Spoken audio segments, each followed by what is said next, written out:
The 30-day deadline to release the Jeffrey Epstein files is tomorrow. Well, the law signed by President Trump requires public access to most of the documents about the late sex offender.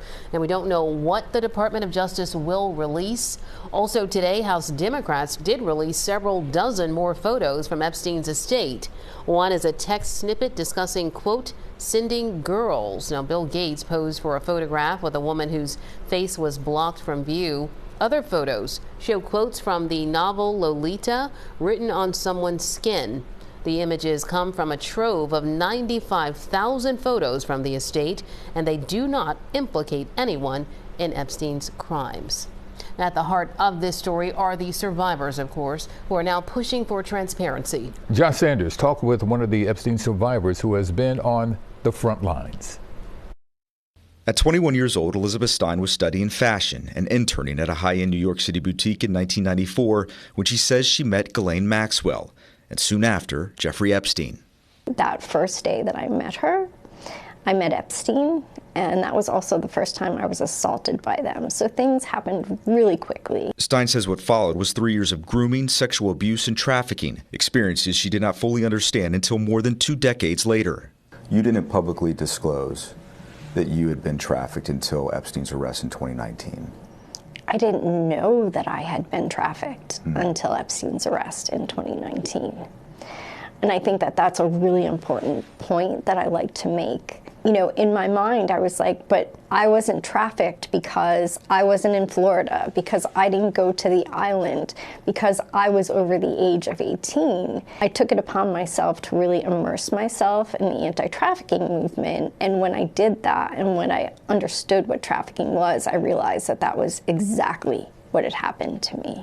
Stein sued Epstein's estate and Maxwell in 2023, and the case has now been settled. She says she received money without Maxwell or Epstein's estate admitting wrongdoing. For Stein, the memories are painful. There's shame? Absolutely.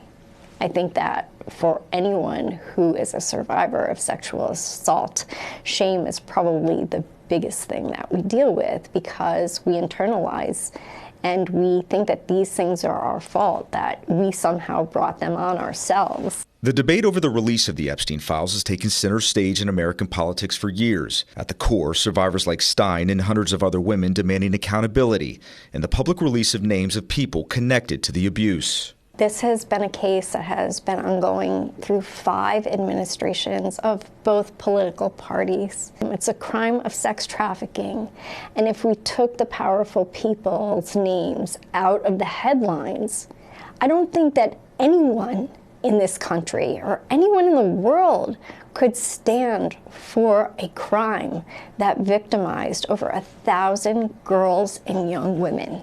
Last month, President Trump signed the Epstein Files Transparency Act after it passed both the House and Senate.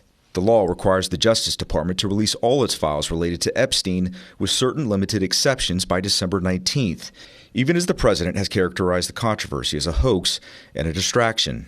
So this is a Democrat hoax that never ends. For us to be called a hoax feels incredibly invalidating and insensitive. However, I think that the American public has seen through that, and I don't think that the American public thinks that we're a hoax.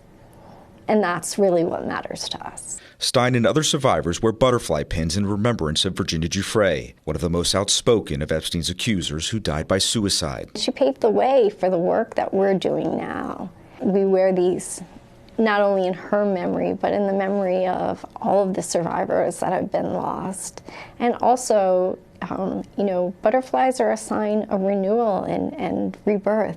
Do you hope that sharing your story prevents something like this from happening again? We want other survivors of sexual assault to know that they're not alone. And if I could tell my 21-year-old self anything, it would be to tell someone. And even if you feel that no one has listened to you, be proud of yourself, because you stood in your uncomfortable truth when other people couldn't. And that is real bravery. And where does this fight go? And we want to make sure that the people, the perpetrators that were involved, that their information is not hidden, because they deserve to be held accountable. No one is above the law, and that the men that perpetrated these crimes are criminals. We are incredibly strong as survivors, And there's nothing that's going to stop us from seeking justice for what was done to us. With tomorrow's deadline, Stein says the survivors' message is simple. They want the names of those responsible released. Josh Sanders, CBS News, Philadelphia.